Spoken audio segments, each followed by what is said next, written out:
జాయిస్ Meyer Ministries భాగస్వాములు మరియు స్నేహితుల ద్వారా ఈ కార్యక్రమాన్ని చూడడం సాధ్యమవుతుంది. నేను జాయిస్ మేయర్ని. మీరు గాయపడిన ప్రతి చోట దేవుడు స్వస్థపరుస్తాడని నమ్ముతాను. ఒత్తిడికి కారణాలు నా దగ్గర 16 ఉన్నాయి. చెప్పుకుంటూ వెళ్ళగలను. ఎక్కువగా ఈ పాయింట్స్ని పట్టుకుని ఉండకుండా ఉండేలా ట్రై చేస్తాను. అందుకని అవేమిటో ఫాస్ట్గా చూసేద్దాం. వరి, అది చెడుది. దాగి ఉన్న పాపము, పువర్ డైట్. నిన్న నిర్ణయించుకున్నాను, అలసిపోయి ఉన్న రోజు కంటే కొంచెం ఎక్కువేసేపే వర్క్ చేశాను. బాగా అలసిపోయాను. చూడండి, బాగా అలసిపోయినప్పుడు చేయకూడనిది చేయాలనుకుంటారు. ఎవరైనా అది గమనించారా? అందుకే డిజర్ట్ తినాలని నిర్ణయించుకొని ఎక్కువే తినాలనుకున్నాను. నా సైజుని మెయింటైన్ చేయడానికి తప్పనిసరిగా తెలుసా, చాలా స్ట్రిక్ట్గా ఉండాలి. అందుకే డిజర్ట్ తిని ఆ తర్వాత అన్నం తినకూడదు అనుకున్నాను. మీకు చెప్పలేదు, ఎందుకంటే మీకు అది నచ్చదని నాకు తెలుసు కనుక. సరే, ఒక కుక్కీ తెప్పించుకుని ఐసింగ్ అంతా చేశాను. దాని మీద తర్వాత చిన్న ఐస్ క్రీమ్, చిన్న బౌల్ ఐస్ క్రీమే, అయితే దాని మీద చాక్లెట్ సాస్ వేసా. ఆ డిజర్ట్ని తిని ఇంకేమీ తినలేదు. నాకు భయం వేసింది. అది షుగర్ వల్ల నాకు భయం వేసింది. ఆ తర్వాత ఘోరంగా ఫీల్ అయ్యాను. చూడండి, ఎల్లవేళ్ళ ఎంతమంది ఒత్తిడిలో ఉంటారు. లౌజీ డైట్ ఉన్నందున అప్పుడప్పుడు అటువంటిది ట్రై చేయరు. ప్రతిరోజు చెత్తనే తింటారు.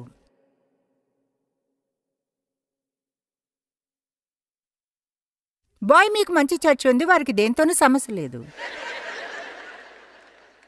ఈ గ్రూప్ కనిపిస్తున్నంత అమాయకంగా ఇంతమందిని ఎన్నడూ చూడలేదు. అంటే వాళ్ళంతా ఎలా అంటే,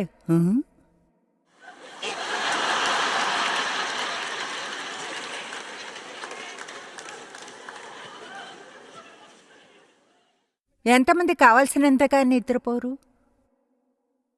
ఒకటి తెలుసా, మీకోసం నా దగ్గర జవాబు ఉంది. రాత్రిపూట పడుకోండి. ఇది నిజంగా రాకెట్ సైన్స్ ఏం కాదు. ఎంతమంది కావాల్సినంత నీళ్లు తాగరు? కొంచెం తాగండి. చూడండి, మనం చిక్కు సమస్యలు అనుకునే వీటన్నిటికీ ఈ చిక్కు జవాబులను వెతుకుతూ ఉంటాము. నిజం చెప్పాలంటే నిజంగా అంత కష్టం కాదు. నాకు స్టమక్ ప్రాబ్లమ్స్ వచ్చాయి. ప్రతి ఉదయం కడుపులో నొప్పిగా ఉండేది. సహించలేనంత కాదు, కానీ వికారంగా తెప్పుతున్నట్లు, అంటే బ్లే. కనుక దేవుని గారిని అడిగితే ఆయన కొన్ని విషయాలను చెప్తాడని తెలుసుకున్నాను. కాబట్టి నాకు జ్ఞానపు వాక్యాన్ని ఇవ్వమని అడిగా. అసలేమైందో చూపించు అని. నాకు కొంచెంగా ఈ ఇరిటబుల్ బౌల్ సిండ్రోమ్ ఉంది కనుక ఏది ఇరిటేట్ చేసిందో ఇంటర్నెట్లో చూశాను లిస్ట్లో. అప్పుడు నంబర్ 1 జైలిటాల్ ఉంది.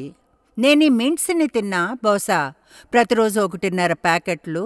Number 1 ingredient xylitol. అందుకే మింట్స్ని తినడం మానేసా. అప్పుడు స్టమక్ ప్రాబ్లమ్స్ ఆగిపోయాయి.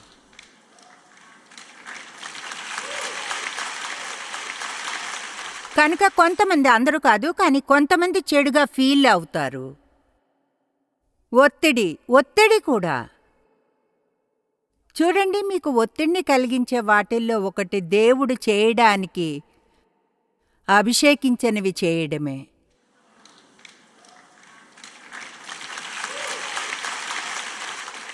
ఇప్పుడు నా భర్త కొన్నిసార్లు అసలు ఒత్తిడంటే ఏమిటో దేవుడికి తెలుసా అని ఆశ్చర్యపోతాను. అంటే ఆయన ఎంతో శాంతంగా ఉంటారు తెలుసా. కలిసి ఉండడానికి సులువైన మనిషి. ఎంతో సహనం, దయా, క్షమించడంలో ఎంతో ధారాళతో ఆయన ఎంతో ఒత్తిడిలో ఉండరంతే. ఆయనకి ఈ హిప్స్ అనేవి ఉన్నాయి. నిజంగా అది చెప్పాలంటే ఆయన ఒత్తిడి ఫీల్ అయ్యారు, వణికిపోయారు లోపల, తెలుసా అంటే మనస్సులో. అయితే ఆయన చాలా చాలా కాలంగా ఏదో చేస్తున్నారన్నది తెలుసుకున్నారు. అయితే అలా చేయకూడదని దేవుని కోరిక. దానికి మా అమ్మాయి దాన్ని గుర్తించి ఆయనతో షేర్ చేసుకుంది. ఆయన చేయడం మానేశారు. ఇప్సిపోయాయి. కనుక బహుశా దేవుడిప్పుడు అభిషేకించని పనులేమైనా చేస్తున్నారేమో మీరు. అది మీకు ఒత్తిడిని కలిగిస్తుంది. ఇప్పుడు నా తండ్రి చేత సెక్షువల్గా అబ్యూస్ చేయబడ్డాను నేను చాలా చిన్నగా ఉన్నప్పుడే. కాబట్టి నేను ఒత్తిడిలో పెరిగాను. నా జీవితం అంతా ఒత్తిడి ఉండేది. నేనెంత స్ట్రెస్లో ఉండేదాన్నంటే అది స్ట్రెస్ అని తెలీదు. కనుక ఎప్పుడూ డాక్టర్ దగ్గరికి వెళ్ళేదాన్ని. ఎందుకంటే స్ట్రెస్ ఉన్నప్పుడు ఆరోగ్యంపై ప్రభావం చూపుతుంది. నాకేమైందో తెలుసుకోవడానికి ట్రై చేస్తూ వాళ్ళు చెప్పారు ఒత్తిడి వలన అని నాకు కోపం తెప్పిస్తుందని. స్ట్రెస్ ఏమిటో అర్థం చేసుకోనందున స్ట్రెస్ అంటే జీవితాన్ని హ్యాండిల్ చేయలేమని అర్థం అనుకున్నాను. నేను చాలా స్ట్రాంగ్ ఉమ్మని, జీవితాన్ని హ్యాండిల్ చేసుకోగలను, నాకు స్ట్రెస్ లేదు, స్ట్రెస్ ఉందని చెప్పకండి. ఇది ఒత్తిడి కాదు. ఒక డాక్టర్ అయితే వెళ్ళి సైకియాట్రిస్ట్ని చూడమన్నారు. ఇంకొకరైతే ఆయన చేసే మీ ఆలోచన మార్చే క్లాసెస్కి నన్ను రమ్మని చెప్పారు. నేను ఆ బుక్ని వ్రాసాను అని అనుకున్నాను.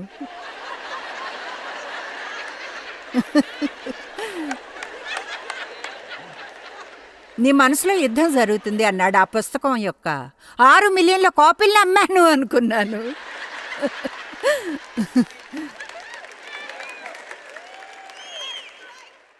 ఈరోజు వేరే ఏం లేకున్నా బాగా నవ్వుకుంటారు. ఎక్సర్సైజ్ సరిగ్గా చేయకపోవడం. ఎక్సర్సైజ్ గురించి చెప్పకు జాయ్స్ నాతో. ఓకే. గతంలోని రిసాల్వ్ కాని సమస్యలు మన రహస్యాలే మనల్ని జబ్బుగా చేస్తాయి. అది తెలుసా? బైబిల్ చెప్తుంది మీ పాపములను ఒకరితోనొకడు ఒప్పుకోండి, మీరు స్వస్థత పొందినట్లు ఒకరి కొరకు ఒకరు ప్రార్థన చేయండి. కొన్నిసార్లు నమ్మకం ఉన్న ఎవరితో అయినా కూర్చుని ఇలా అనాలంటే బాహ్యంగా నేను కొన్ని విషయాలను చెప్పాలి. అదేదో అంటే క్షమాపణ పొందడానికి మీరొక వ్యక్తి వద్దకు వెళ్ళాలని అర్థం కాదు. కానీ కొన్నిసార్లు బయటకు చెప్పాలి, ఎవరితో అయినా మాట్లాడాలి, ఫిర్యాదులు చేసి సనగడానికి కాదు, కానీ దాన్ని వదిలించుకోవడానికి. భయం సహా ఆధారపడినందున మీరు పెళ్లి చేసుకునే వ్యక్తితో కలిసి ఉండడం మీకు కష్టంగా ఉంటే వాళ్ళు ఏ మూడ్లో ఉన్నారో చూడాలి. మీరు ఏ మూడ్లో ఉన్నారో అది సహా ఆధారపడి ఉండడం అంటే. నేను అబ్యూస్ చేయబడినందున నాకు డేవ్కి పెళ్ళైన మొదట్లో ఎన్నో సమస్యలు ఉండేవి. చాలా కాలం సంతోషంగా ఉంచడానికి డేవ్ ట్రై చేశారు. అలా ఎలా ఉండాలో నాకు తెలీదు. చివరికి అన్నారు, నేనేం చేసినా నీకు అనవసరం, నువ్వు సంతోషంగా ఉండవు, కనుక ఇకపై ట్రై చేయను, నా జీవితాన్ని ఆనందిస్తాను అన్నారు. అది నా కోపం తెప్పించింది. నాకంత కోపం, ఎందుకంటే సంతోషంగా లేనివారు ఇతరులు సంతోషంగా ఉండాలని అనుకోరు. అయితే ఆయన నాకు చేసిన బెస్ట్ విషయాల్లో అది ఒకటి.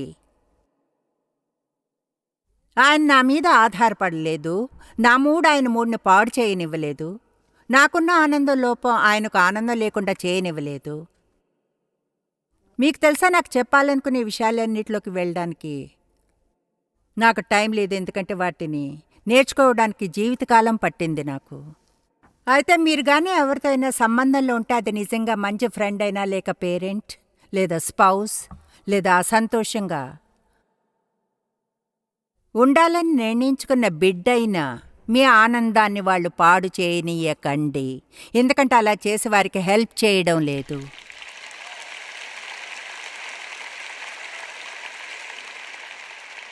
అయితే చివరికి జరిగింది ఏమిటంటే, డేవ్ సంతోషంగా ఉండాలని పట్టుపట్టినప్పుడు ఆయనకున్నది నేను పొందాలన్న ఆకలిని పుట్టించారు. అసలైతే అది ఇన్నేళ్లలో హెల్ప్ చేసింది నాకు. ఆయన శాంతితో అదే విధంగా నా ముందు ఆయన శాంతిని మాదిరిగా ఉంచారు. చివరికి అనుకున్న ఆయన దాన్ని పొందగలిగితే నేను పొందగలను. కనుక ఒక వ్యక్తికి సమస్యలతో సహాయం చేయలేరు, వాళ్ళ సమస్యలు మీ జీవితాన్ని అలా జీవిస్తారన్న తీర్మానిస్తే, నేనంటే ఆయనకి ఇష్టం చెప్పారు, ఐ లవ్ యూ, కానీ నువ్వు నన్ను దుఃఖపరచలేవు. కమాన్, ఇక్కడున్న ఎవరో దీన్ని వినాల్సి ఉంది. నేను చెప్తుంటాను దేవికి అర్హత కలిది పొందారు అని, ఎందుకంటే నన్ను కలిసినప్పుడు నేను పొట్టి షార్ట్స్లో మా అమ్మ కారుని కడుగుతున్నాను, ఆయన మా అమ్మ నాన్నల ఫ్లాట్ల పైన అద్దెకి ఉంటున్న ఒక అతన్ని పికప్ చేసుకోవడానికి వచ్చి నాతో ఫ్లర్ట్ చేయడానికి ట్రై చేశారు. పురుషులు నమ్మను అన్నాను, పురుషులంటే నాకు ఇష్టం కానీ వాళ్ళు నమ్మను. అప్పుడు ఆయన అన్నారు, ఆ కారు కడిగిన తర్వాత నాది కడుగుతావా? మీ కారు కడుక్కోవాలంటే బడ్డీ మీరే కడుక్కోండి. ఆయన భార్య కోసం ప్రార్థిస్తున్నారు. అండ్ బాయ్, ఆయన ఒక తప్పు చేశారు, దేవా సహాయం కావాల్సిన ఎవరినైనా ఇవ్వు అన్నారు. ఆయన ప్రార్థించింది అదే. లడలడా. ఆయన కోసం సారీ ఫీల్ అవ్వను, ఆయన అడిగిందే పొందారు. మరొక నిజమైన ఒత్తిడిని ఇచ్చేవారు ప్రజలే. చూడండి, గతంలో నేను తెలుసా ప్రజలు వచ్చేంత వరకు హ్యాపీగా ఉండేదాన్ని. మీరు అలా ఫీల్ అవుతారా? అంటే ముందుగా దేవుని విషయాల్లోకి దిగినప్పుడు రోజంతా క్రిస్టియన్ మ్యూజిక్ని ప్లే చేసేదాన్ని, తర్వాత ఆత్మలో ప్రార్థించడం, నా బోధన టేపుల్ని వినడం. గతంలో టేపులే ఉండేవి, ఇప్పుడు వేరేవనుకోండి, అవేంటో కూడా నాకు తెలియదు. అయితే డౌన్లోడ్స్, అవే అనుకుంటాను డౌన్లోడ్స్. నేనెంతో ఆత్మికంగా ఉండేదాన్ని. మా పిల్లలందరూ స్కూల్ నుంచి వచ్చేవారు, అప్పుడు నేను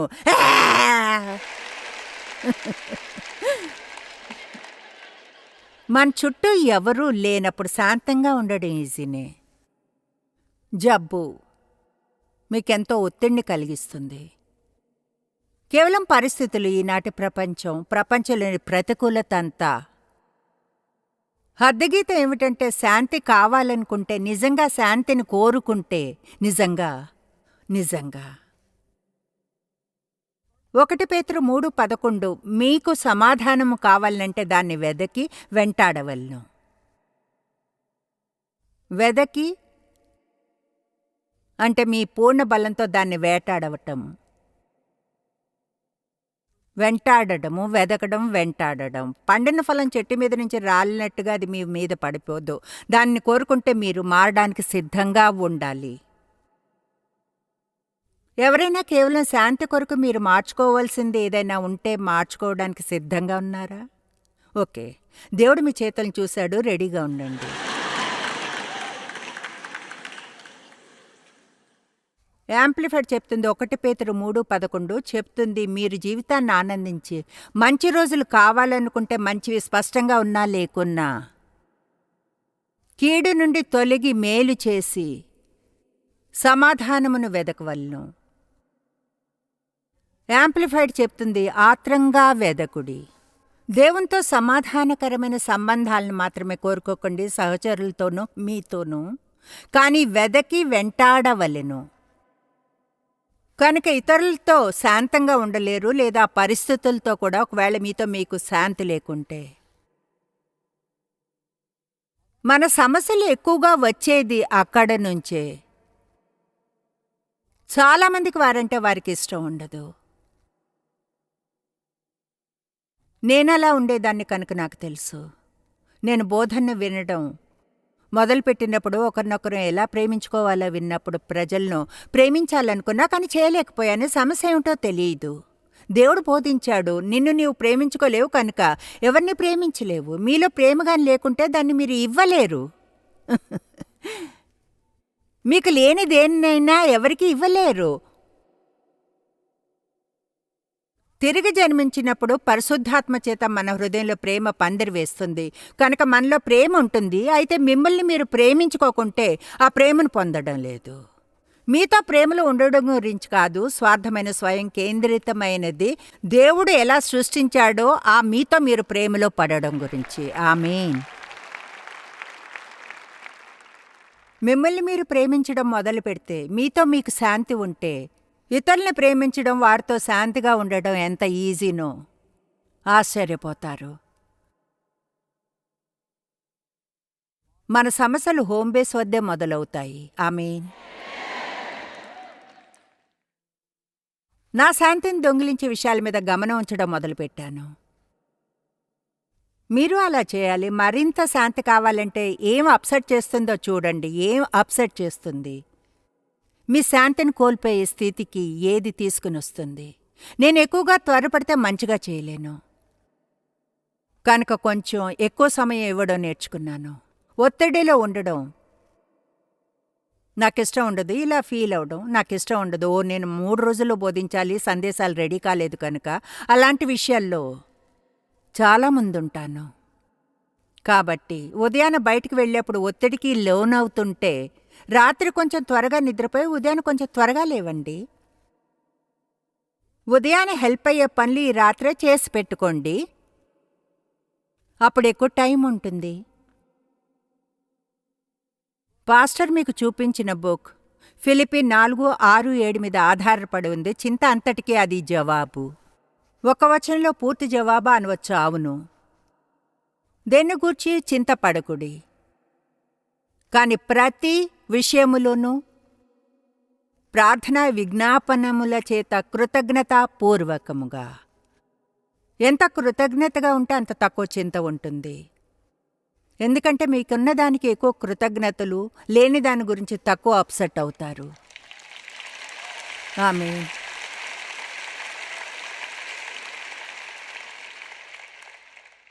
మీ విన్నపములు దేవునికి తెలియచేయుడి. సమస్త జ్ఞానమునకు మించిన దేవుని సమాధానం యేసుక్రీస్తు వల్ల మీ హృదయములకు మీ తలంపులకు కావలియుండును. ఆ పుస్తకాన్ని 4 భాగాలుగా చేశాను. చింతన గురించి మాట్లాడాను. ప్రతి విషయములోనూ కృతజ్ఞతగా ఉండాలని, ప్రతి దాని గురించి ప్రార్థించాలి. ప్రతి విషయంలోనూ మీ మొదటి స్పందన ప్రార్థన కావాలి. తర్వాత శాంతి, అది ఎంత విలువైనదో. కొలసా 3:15 సమాధానం మీ జీవితంలో ఏలుచుండనియ్యుడి. మనందరికీ అంపైర్ అంటే ఏమిటో తెలుసు. ఏదైనా లోపల ఉందా లేక బయట అని నిర్ణయిస్తాడు. శాంతి మన జీవితంలో ఎంపైర్గా ఉండాలి. ఏదైనా లోపల ఉందా లేక బయట అని నిర్ణయించడానికి. దాన్ని శాంతంగా చేయలేకపోతే అది దేవుని నుంచి కాదు. ఆమేన్. బుద్ధిహీనుడు తన సమస్యను గుర్తించి దాని గురించి ఏమైనా చేయడానికి నిరాకరిస్తాడు. వారి కోసం ఆ పని ఎవరైనా చేయాలనుకుంటాడు. ఎవరో దీన్ని సరిచేయాలి. లోకాన్ని నిందించకండి, మీ ప్రపంచంలోని వారిని కూడా. మీ సొంత శాంతికి మీరే బాధ్యత తీసుకుని దేవుణ్ణి అడగండి, దీని గురించి ఏం చేయగలను అని. మొదట్లో ఏం చెప్పానో గుర్తు చేస్తాను. మీరు చేస్తున్న ప్రతిదాని లిస్ట్ని వేయండి. తరువాత ప్రతి ఒక్కదాన్ని చూసి చెప్పండి, ఇది నా జీవితంలో ఎలాంటి ఫలాన్ని ఇస్తుంది. అంతకంటే మంచిగా దాన్ని చేయడంలో మీ ఉద్దేశం ఏమిటి అని అడగండి. అది ఎవరినైనా సంతోషపెట్టడానికి చేస్తుంటే, నేనేం తెలుసుకున్నానో తెలుసా? నా జీవితంలోని ఓ భాగం జీవించాను. మేము వెళ్ళే చర్చ్ ఒకటి ఉండేది. నాకు ప్రత్యేకంగా ఒక గ్రూప్ వారితో ఉండాలని ఉండేది. అలా చేయడానికి ఫలానా ఒక స్త్రీతో సహాయం అవసరం అయ్యేది. దాన్ని పొందడానికి ఆమె చేయాలన్న ప్రతిదీ చేయాల్సి వచ్చేది. నేనేం తెలుసుకున్నానో తెలుసా? నాకు వేరే దారి లేనప్పుడు ఆమె నా గురించి పట్టించుకోలేదు. మీపై అధికారం చేయాలనుకునే వారు మిమ్మల్ని ప్రేమించరు.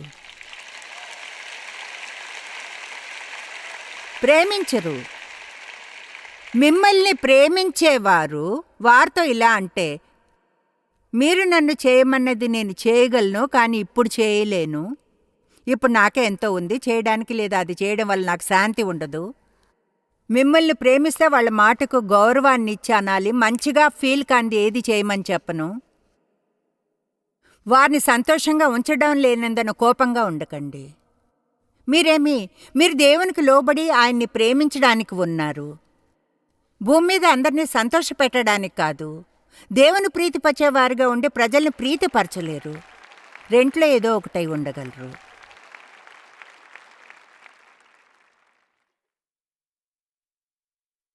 ఒత్తిడిని మేనేజ్ చేయడానికి యేసు 4 పనులను చేశాడు. తనను నమ్ముకుని దేవునికి తన్ను తాను అప్పగించుకున్నాడు. 1 పేతురు 2:23 చెప్తుంది, ఆయన దూషింపబడియు బదులు దూషింపలేదు, ఆయన శ్రమ పెట్టబడియు బెదిరింపక న్యాయముగా తీర్పు తీర్చి దేవునికి తన్ను తాను అప్పగించుకొన్ను. ప్రతిదాని గురించి ప్రార్థించాడు.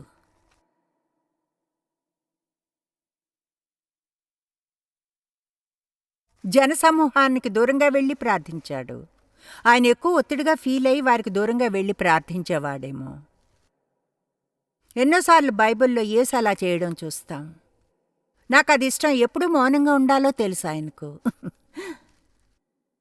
గంభీరంగా యోహాను 14:30 ఆయన శిష్యులతో చెప్పాడు, ఇకను మీతో విస్తరించి మాట్లాడను, ఈ లోకాధికారి వచ్చుచున్నాడు, నాతో వానికి సంబంధమేమీ లేదు.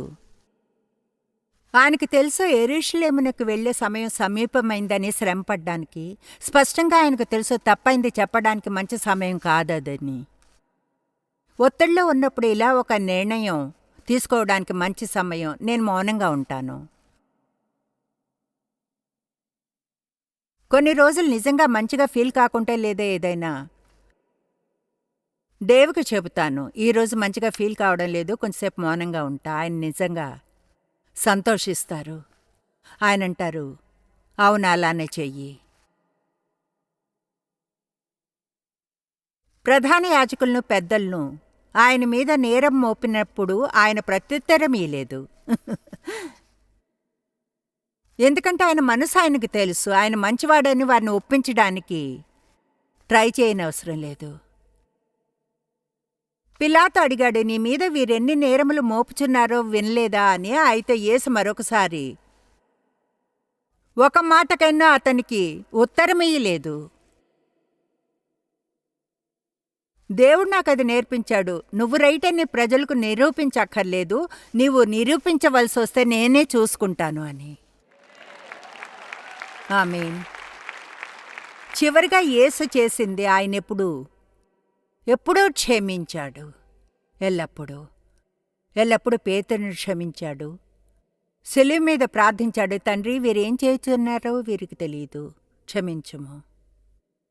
ఇది నా సందేశంలో సగభాగమే. బాధాకరం, టైం అయిపోయింది.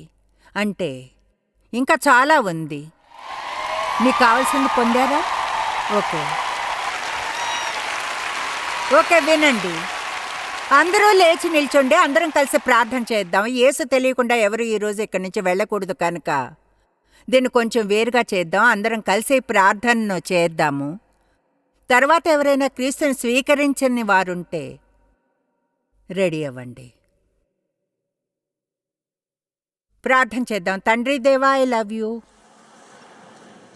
యేసు, నిన్ను నమ్ముతున్నాను. నీవు దేవుడివని నమ్ముతున్నాను.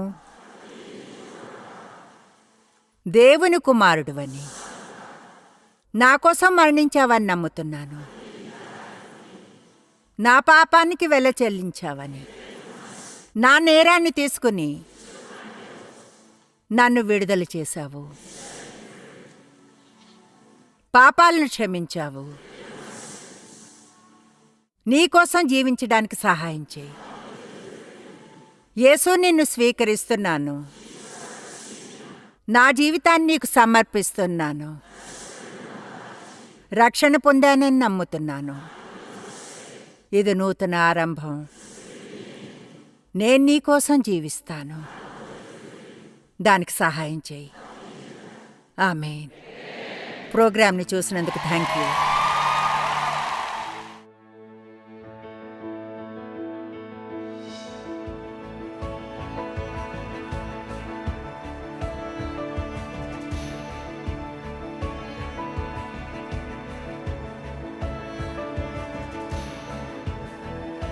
జాయిస్ మేయర్ మినిస్ట్రీస్ భాగస్వాములు మరియు స్నేహితుల ద్వారా ఈ కార్యక్రమాన్ని చూడడం సాధ్యమవుతుంది.